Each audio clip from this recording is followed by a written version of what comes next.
Hey guys, welcome back to Grounded, the podcast by Inspiring Time. I'm Amber, and joining me today is a dear friend, NiCole. We met several years ago, and several things she has said to me over the years really stuck. And I really wanted her to share with us today about dyslexia and how that affects not only our children, but some adults that might not have had the option to look into that when they were younger and going through school. So NiCole, let me do a few housekeeping tips and tricks right here, and then we're going to get into it. If you have not subscribed to the YouTube channel or the podcast channel, please do. It costs you nothing. You don't even have to receive notifications about it, but it does help me see where you're coming from and how I can better support my audience. Also, leave a review. That's not hard to do, and it again helps me curate to what you're wanting to hear about. So I think that's it. And if you have more questions, I always try and post a little bit more on the blog. So resources that we talk about today can be easily found there as well. All right, NiCole, I am going to let you take it away, share about your education background, and then we'll just kind of dive in from there. So welcome, and thank you for being here. Thank you so much. So yeah, our journey with dyslexia started when my son was, looking back, it was probably more like when he was in kindergarten, first grade. But we did not get an official diagnosis until he was in fourth grade. That is kind of what fueled my passion for dyslexia. I had been a teacher in the past, not really ever taken any, and I had a master's in education, and I never had any classes, maybe a chapter in a book, in all of my classes about dyslexia. So it was not something that was really taught. And if it had not been for friends and family supporting us through the way, guiding us through the way, we would have probably never had that diagnosis for my child. He was an AB student.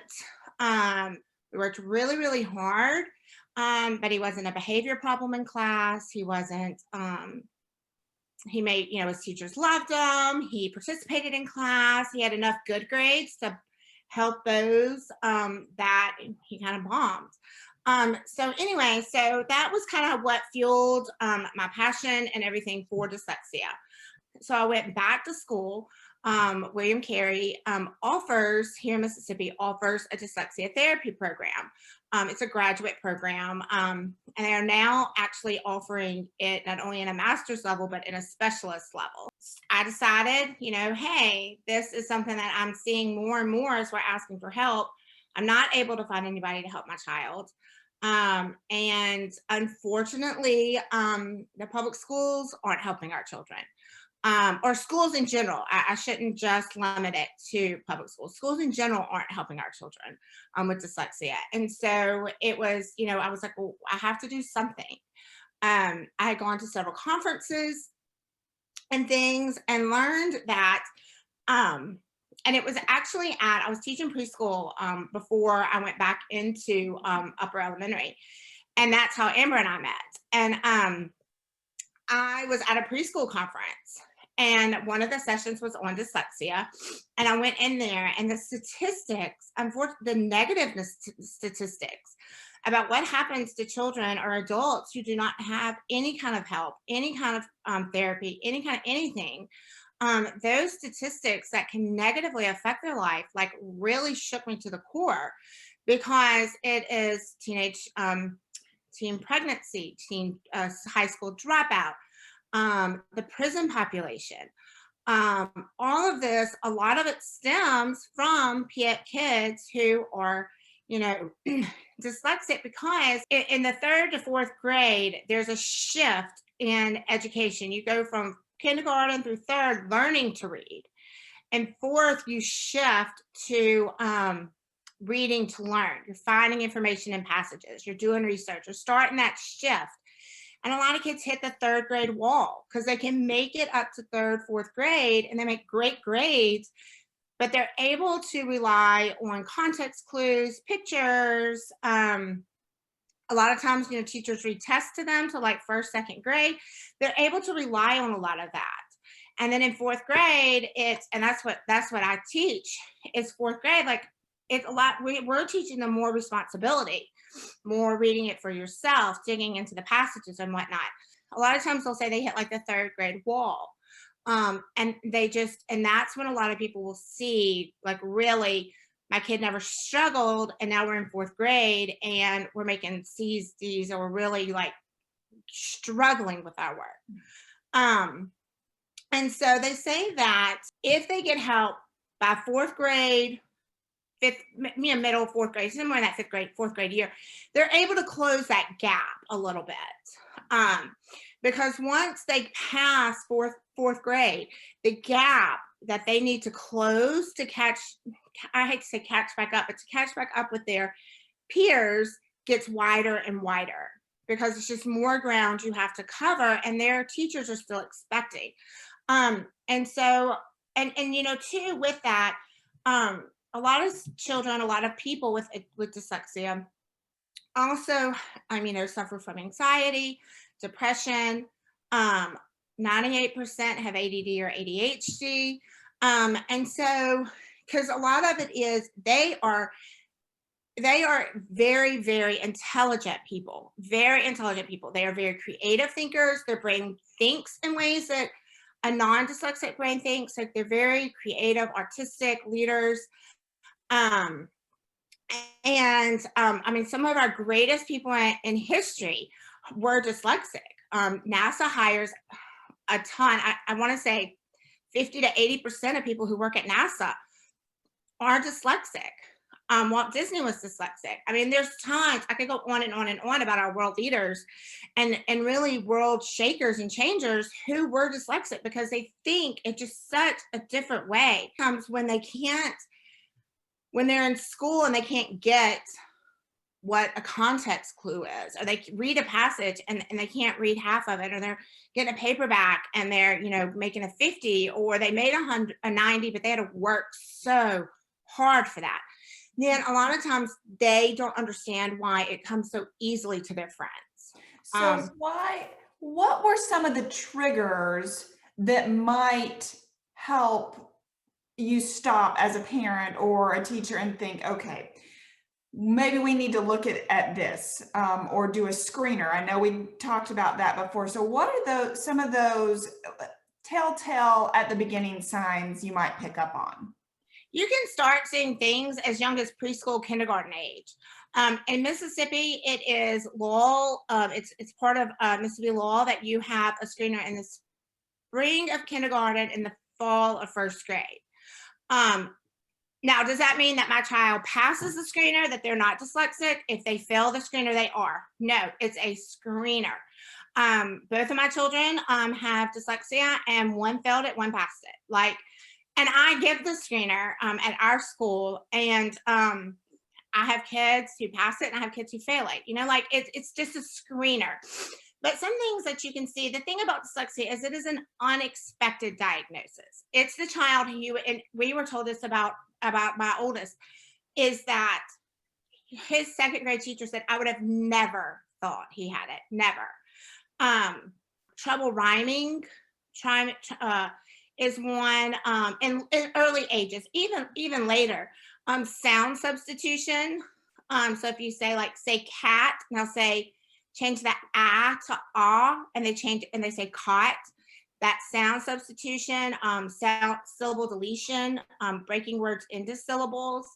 One thing Parker used to do is he would read, the word would be hop, and he would say jump. Or there would be a passage and the first name was Martha, and throughout the whole passage he read it to me Mary, Maria, every M name but Martha. It's those kind of things. They'll skip words when they read, they'll skip lines when they read. When you sometimes when you talk to them, they won't be able to articulate and not speech articulation, but they won't be able to articulate I want a pencil. They'll be like, that thing that you write with that you have to sharpen, and I just had one, mine's red, and then they'll come around to, oh, a pencil. So it's the oral language, Which is short-term memory. which is interesting because next week we're going to talk to a speech therapist. I wanted to make sure, since April, we're focusing on children this month, that these two seem to go together more with the reading in context, and pulling out that information is more of the dyslexia side. And then speech therapy, they might go hand in hand, but one doesn't necessarily denote another. So I'm excited to hear how, and our son did speech therapy as well. So again, speech therapy, but not dyslexia that we had screeners for or anything like that. Now, you taught public school. So we met at a Mother's Morning Out preschool. And then when your kiddos got old enough to go back to school, you decided to head back to public or upper elementary, right? Yes. And now you're in a private setting. So what does that look like when you're going from public school to private school? Are there benefits? Have you noticed any that you want to share with us?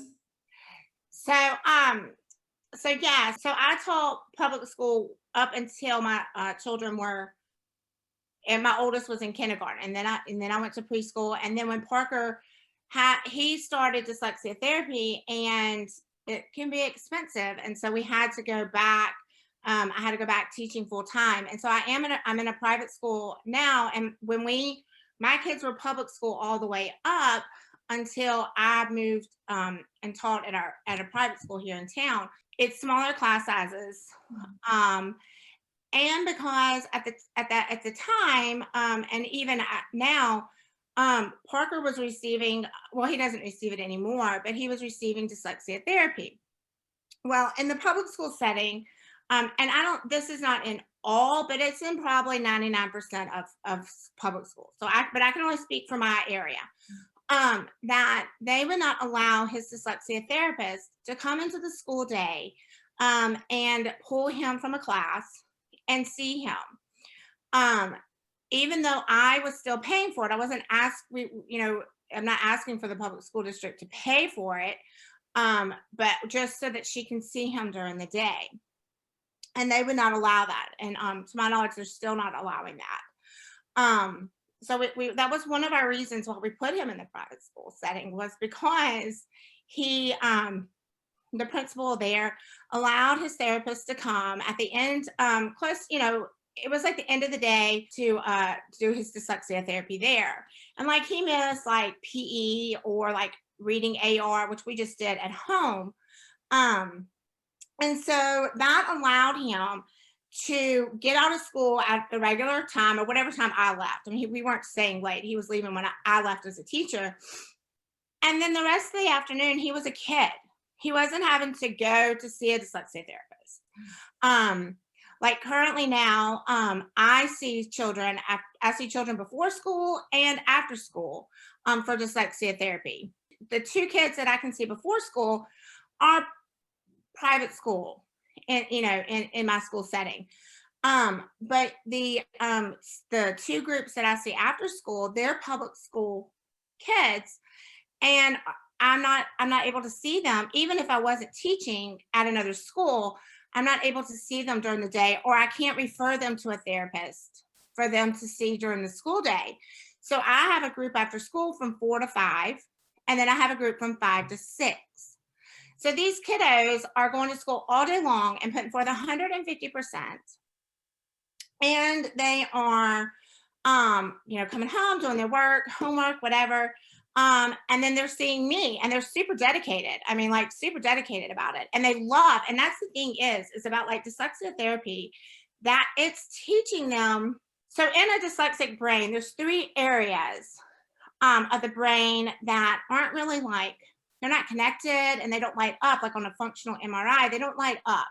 Where in dyslexia therapy, one of my professors stated that performing like brain surgery. We're connecting those neural pathways back. Not 100%. Once you're dyslexic, you're always dyslexic. My children, one's finished with therapy, one's in the middle of it. They will always be dyslexic. But the progress that excuse me, the progress that he has made, or both of them have made, from day one to the day they graduate from therapy is like night and day. Night and day. When Parker was in 4th grade, I couldn't even get him to read. Could not. I mean, like getting him to read books was like pulling teeth. Now in fact, today he's begging me to mow the grass so he can get $10 to buy another book. I mean, the child has a book with him at all times. His writing skills, his social skills, all of these things have improved. That has been that was one really big benefit of moving to a private school, is that he was able to receive his therapy during the school hours. Kids get speech therapy or see a special ed teacher, whatever, through the day. He was able to do that and then come home and be a kid. And you were actually telling me that by law, I think it was law, that they have special requirements. Like if they are not, instead of the teacher just saying it out loud, it had to be written down. So what were some of those items that could be an extra help for them? So by Mississippi law, if you have a dyslexia diagnosis, even if you don't have an IEP, even if you don't have a 504, when it comes to standardized tests, you get time and a half and small group testing. And the benefit of that is, one, the small group testing, you're pulled out. You don't get extra help or anything, but you're pulled out so that you're not pacing yourself amongst your peers, or you're not seeing that your peers are finished and you're still number 1 and they're on number 20. You know what I mean? Or like you're 30 minutes, they turn them in and you're like not even halfway done. Like it kind of helps you with that. And then you get time and a half because it takes you longer to read it. It takes you longer to process it. So those are 2 things that was standardized tests. And if the district does those, and those, then that will also carry over to the ACT. So that was, a big concern of ours. When you are diagnosed, then you go to your school and, you have like your TST meetings or your, I don't know what other states call it. Ours is TST, teacher support team. And you kind of get set up. Sometimes the schools will not award you one. Sometimes the schools will. That was a big fight with us, was to get him a 504. He did not qualify for an IEP. He did qualify for a 504. And so what that gave him was accommodations. And some of those accommodations were small group testing on a weekly test, time and a half on assignments. In non-grammar subjects, they cannot take off for spelling or grammar. Now his English teacher can, on an essay, take off for spelling and grammar because that's English. But the other subjects cannot. He gets preferential seating, meaning he can sit closer to the board. His teachers can email me a copy of their notes, whether it's the PowerPoint or the study guide that's already filled in, or anything that he really needs to copy. I get those, and then I print them off for him.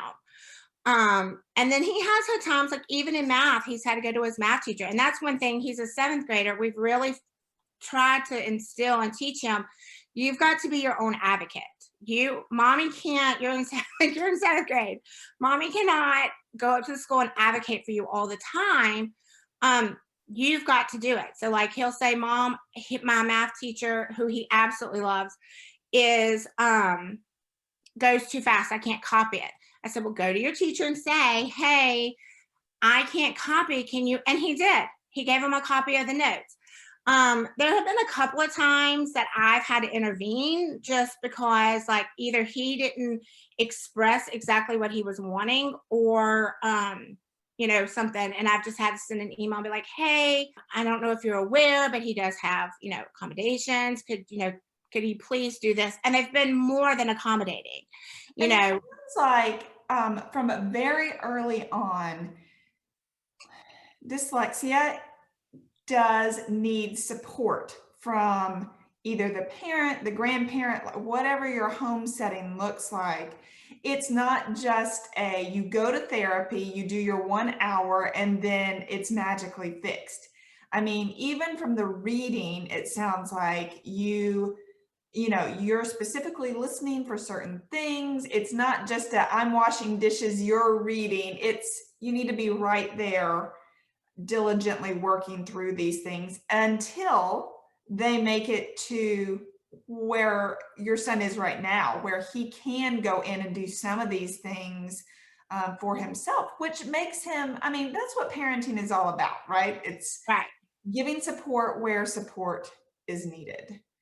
So in your therapy sessions, and I know that every group would be different, but do you offer, is it better in a group setting? Is it better one-on-one? And what are you going to take away from this therapy setting? The therapy lesson or sessions, it's extremely important that they are a minimum of 50 minutes, 50 to 60 minutes, 3 days a week. That's like minimum. They should, 60 minutes, 50 minutes, depending if you're like in a private school setting, whatever. 50 to 60 is what we do. 3 to 4, some even 5 days a week. And so because it is a commitment, and it's a commitment to the families, and it's a commitment, of the child. And so in those sessions, it's very structured, it's very timed. And that, like, I have a chart, and there's certain we hit certain areas, and my kids know it's very repetitive, in that, like, they know this comes first, this comes second, like it never varies. More repetitions in a for them to get something. So it's just, and they know what to expect and everything. In that time that I have with them, you have book 1, book 2, and book 3, and they're very different in what they do. And they take roughly about a year, 6 months, 9 months, a year to complete. It's about a 3-year program, depending on how many days a week you go. If you go 3 days a week versus 5 days a week, you're going to finish earlier. In that, we go over oral language, we go over writing, we go over phonics, over semantics, we go over all of this. Spelling, not just, why is your spelling words the way they are? Like, I don't ever even look at what they're doing at school. So, and I have had, people say, well, my child is struggling with this. Can you tutor them? I'm like, this is not a tutoring session. Like, it will come. They're not, I will definitely help, but after our session is over. Or I might tailor it, like if I'm going to work on writing this week and I have a parent say, hey, my kid is having a little bit of difficulty with writing, I might tailor it to that a little bit.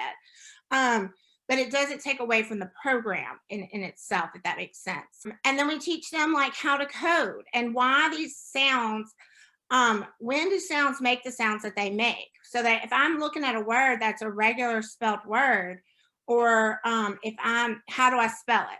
How do I know a word follows a rule? How do I know a word's just irregular? Like, spelling something with IR is irregular. And so that's a word like bird, I'm just going to have to memorize because it's not regular for spelling. And then we do kind of the same with the reading, how can I sound this word out? How do I know that I can pull the suffix out? How do I know how to divide my syllables? And then we work like on fluency, we do reading passages with fluency, comprehension, how to find the main idea of a passage. So it's just, and then we also look at like word origins. So if we know where words come from, then it gives us a better understanding. And so like when Parker was going through it, he was teaching me stuff that I didn't even know about words. And so they really have a deeper understanding by the time they finish, a deeper understanding of the English language, because the English language is just a hodgepodge and has, it's one of the hardest languages to learn because we have so many exceptions. We learn multisensory grammar. So they learn the parts of speech. And I've had kids, seeing my kids succeed, seeing my parents tell me that they're not having anxiety going to school. They love going to school. My kids, that see me from 5 to 6, they're like, why don't they teach us like this at school? Why can't I learn like this at school? I've had 2 kids ask if they could bring a friend. And I'm like, this isn't a play date. But that's how much they love it. Like that 1 hour they get. It's not like I don't have to pull teeth. I don't really have a lot of behavior problems at all. I have 2 groups that I see 2 kids, and I have 1 group I see 3 kids. And so they kind of want, you would do one-on-one if you had a student who was a little far behind, a little like needed extra. Or you couldn't go quite as quickly as the pacing guide, scope and sequence tells us. Then you might want a student. If you have a big gap between students, you really shouldn't have more than a 6-month reading gap between the 2 students. I have, in all my groups, I kind of have a mix of 2 grades. So like I have 4th and 5th grader, 3rd and 4th grader. And so I kind of have a little bit of a mix, and they form this bond between them, and they'll ask, where's so-and-so today? Or, and even we have to record occasionally with the parents' permission for William Carey, for our professors, to make sure that we're doing it correctly, that we're not out there just going rogue and teaching how we want. Because at first, and I was even this way, in book 1, it's laying the foundation, and I remember thinking, and I even remember having this conversation with his therapist. I was like, none of this is what he's doing at school. And I'm not seeing the correlation. She just said, trust the process. Trust the process. This is building the foundation. And then when he got to book 2, it was like, it's like building the foundation of your house, and then you're putting the studs and the walls up in book 2. It's all come together, and we saw a growth in him in that next year at school. And then the 3rd book is like putting all the pretties, it just puts it in a package together. And so you just trust the process. And I did. And I saw the biggest growth I saw in him that first year was confidence. His confidence grew immensely that first year because he was doing something that he felt he could do. And he was being successful at it with effort. I mean, it's not easy, but it's in a way that they learn and they get it. And they're with other kids who learn the same way and get it the same way they do. And so, and he happened to do it privately because he was the only one. Sometimes it's scheduling. He was the only one who saw his therapist at our school. And he was seeing her before, after school. And so it kind of depends. Some do better in groups, some do better alone.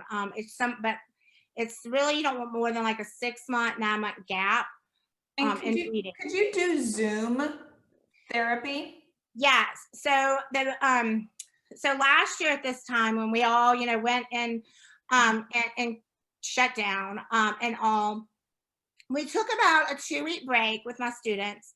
And then I started them on Zoom, and we went from April, right after spring break, all the way to right before school started, with a couple of breaks in the summer on Zoom. And then we didn't leave Zoom until like October of this year. So even after school, we did Zoom. I guess the question there was if somebody felt like they connected to a dyslexia therapist, right? Because that's your title, then they could potentially do this over Zoom. Yes. If they didn't have somebody in their area. Yes. And it's very important that the therapist and the child have a good relationship. that their personalities match, because you're with that child a minimum of 3 days a week for 3 years. So you also become very close to them, very close to their families. I have a friend in Alabama, and she does almost all of hers on Zoom, because we didn't really know the effects of how well it would work before this, before, like, I had never even taught school in Zoom. I was a little nervous, but when we do like mastery checks every so often. My therapy students did just as well, if not better, on that mastery check as they had been doing. So it is very beneficial. It's just it takes a little bit more To form the connection. and there's a lot more distractions. Mhm. So you have to, it's a little bit more structured, just because you need them sitting at a table.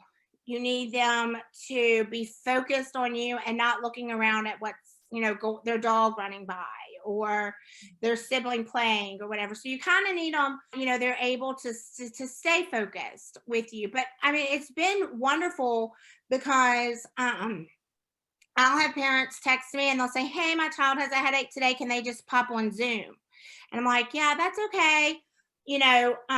As long as they have their stuff," because I'm getting to see students more frequently than they could have texted me and said, "Hey, my child has a headache today," or, stayed home from school.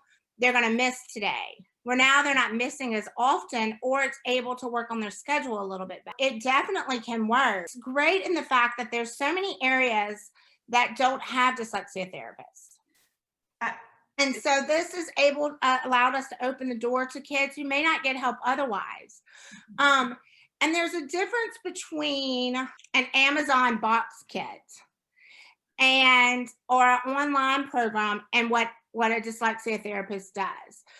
Because we are also, once we finish, I'm trained through William Carey, who has been certified through 2 different national, not agencies, but, approvals, been approved. And it's very difficult to be approved by both of these. And they're the only school that offers this as a special. And that's starting coming up this coming up summer. But they, not only do we have to go through the graduate program, which is rigorous, we also have to have 720 clinical hours. So before I can graduate, I have to have seen one or more students. Well, it has to be more than one, but I have to have several groups of 720 hours of seeing students before they'll let me graduate.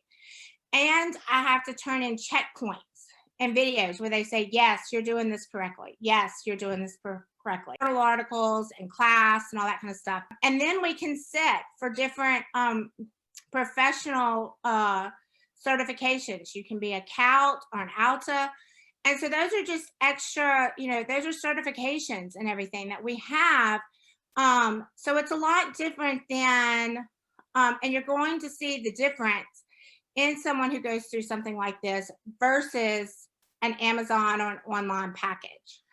Right. That is a self-taught therapy, which connection is actually, I mean, that's kind of that is why therapy is so helpful. You have someone leading you through each step. And if you don't master it, how would you know that if you were just doing a book on your own? Yes, I could see where absolutely having the therapist help you through each step is critical, especially when you're trying to form new connections between your brain. Mm-hmm. And we're like introducing sounds, and it's a structured literacy. It's scientific based. And so we're trained through the program at NiCole, which is out of Texas, but that's who our supplies and books and everything come through.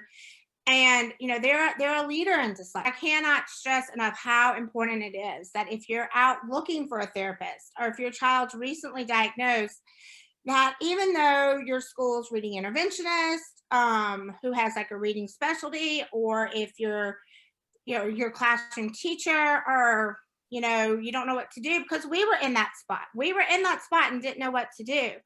Um, how important is it, although they have a very good heart and want to help your child, if they're not, you really need someone, and it needs to be done by 3 days a week at an hour minimum apiece. That is crucial. Because anything less than 3 days a week at an hour each is just tutoring. You're not going to get it's too much time. It's not enough. So if people are looking for a dyslexia therapist, what are some of the things that they're looking for in the way of credentials? Or you just mentioned that there are some people at school that want to help, but they are not necessarily trained in dyslexia. So what are those things we're looking for? And is there a website or?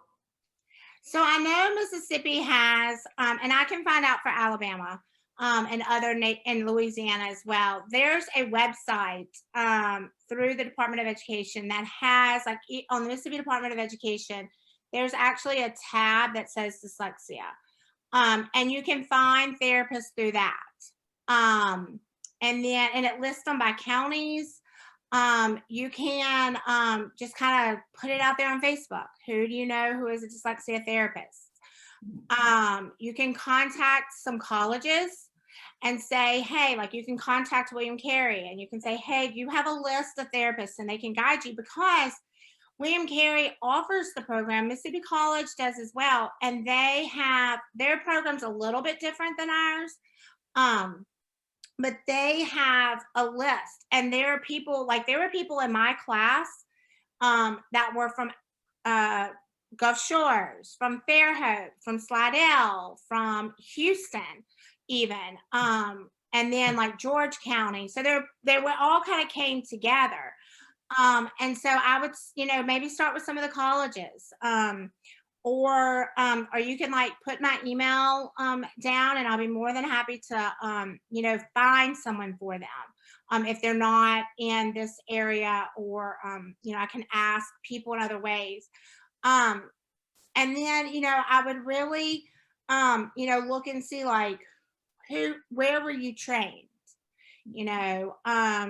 what did you, because if you're still in school through the dyslexia therapy program, especially like William Carey, like I said, you have to have 720 hours, so you have to see students to get that. So it can be a dyslexia therapist in training who is getting their hours, and then they can, because they're really, even though they're learning, they're getting checked off. Like, we're having to send our work in, and it has to be correct, or we don't get checked off, and then we don't graduate. It's really important that you just kind of look at, call your universities, call your state Department of Education. I got very friendly with our state Department of Education when we were going through this, because you want to be sure. Ask on Facebook, who is someone who's been trained through by NAHOUS, or through a university, not just workshops. Well, this has been, oh my goodness, the tip of the iceberg, because there is so much more we could dive into in the way of, next steps, but what we can't offer here, or what NiCole can't offer here, is how to use therapy on your child, because it is so specific to each child and following the books that have been laid out. So guys, this has been so much fun. Fun maybe might not be the word, but it is always fun learning new techniques that you can even offer up to other friends. Maybe they're going through trying to find help for their child or a loved one. So if it is, please pass this along to them. I am going to link NiCole's email address in the notes below, and the different names that she's thrown out. Those will be on the screen as well. So NiCole, thank you so much for taking your time this morning and sharing with us how to get started on this journey. Oh, thank you so much for having me. I was super excited. This is definitely a huge passion. Thank you again, and we will be talking soon. Yes, thank you so much. Bye.